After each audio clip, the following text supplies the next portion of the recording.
रहमान रहीम। इस इम्पोर्टेड हुकूमत ने एक दफा फिर इलेक्शन कमीशन जो इंतहाई जानिबदार है, जिसने साबित कर दिया कि वो पाकिस्तान का इलेक्शन कमीशन नहीं, वो सिर्फ और सिर्फ शरीफों के घर की लौंडी है, उसने एक दफा फिर एक ऐसे शख्स को वजारत आला सौंप दी जो वजारत आला के मनसब से पहले ही मुतनाज़ हो चुका था। इलेक्शन कमीशन इदारों का जो काम होता है कि वो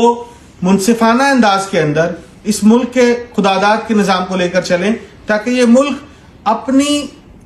फलाह के लिए, अपनी बहबूद के लिए, अपनी तरक्की के लिए, अपने प्रोग्रेस की तरफ गामजन हो सके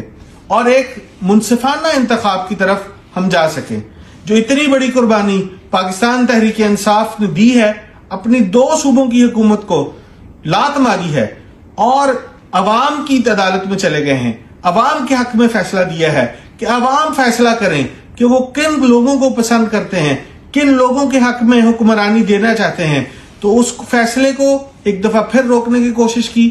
एक ऐसा शख्स जो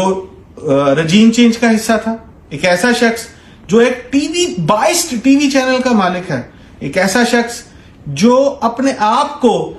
वजीर आला का उम्मीदवार प्रेजेंट कर रहा है और जरदारी का फ्रंटमैन है, उसको वजीर आला पंजाब बना देना और फिर पहले से बना देना, डिसाइड हो चुका होना, होने से पहले डिसीजन आ चुका होना, बंद कमरों के फैसलों की एक और कड़ी है।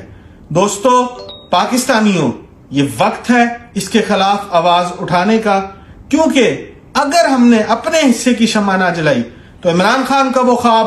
कायद आजम रहमतुल्लाह अलैह का ख्वाब, इलामा इकबाल का आइडियोलॉजी का पाकिस्तान हम कभी बना नहीं सकेंगे। तो एक हकीकी, आजाद, खुद मुख्तार, मुस्तहकम, मुआशी तौर पर मजबूत और हकीकी मायने में दुनिया का टाइगर पाकिस्तान बनाने के लिए मैदान में आओ, निकलो और इस